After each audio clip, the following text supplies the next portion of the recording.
So, we're starting a new series called RV America 1 Minute Tips. These are tips and tricks to help you, whether you're a newbie traveler, just got your RV and taking off, or you're a seasoned traveler and you just need a little reminder the way we all do sometimes. These tips are going to be quick, like we said, somewhere around a minute, sometimes a little more, sometimes a little less. But it's going to be something that you'll be able to digest quickly and easily and be able to remember. And hopefully it'll make your life a little easier when you're out in your rig. That's right.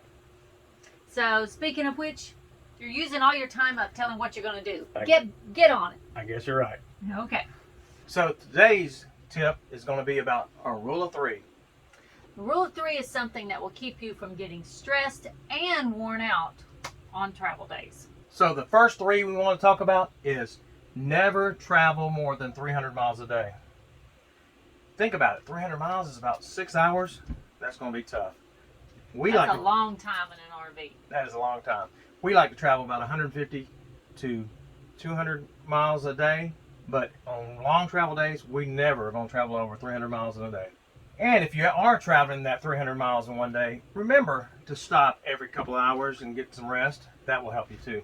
Second three in the rule of three is arrive at your campground by 3 o'clock. That's right, because if you arrive by 3 o'clock, you have plenty of time to get set up before dark, number one. Number two, when you're trying to set up after dark, that's when mistakes are made and problems happen. Yep. Number three, don't travel this hard over 3 days in a row. Can you imagine going 6 hours, 3 days in a row? I maybe could do it when I was younger, but now I know it's not smart. Plus, you miss so many things along the way. This is where you need to remember, it's not about the destination sometimes, it's about the journey.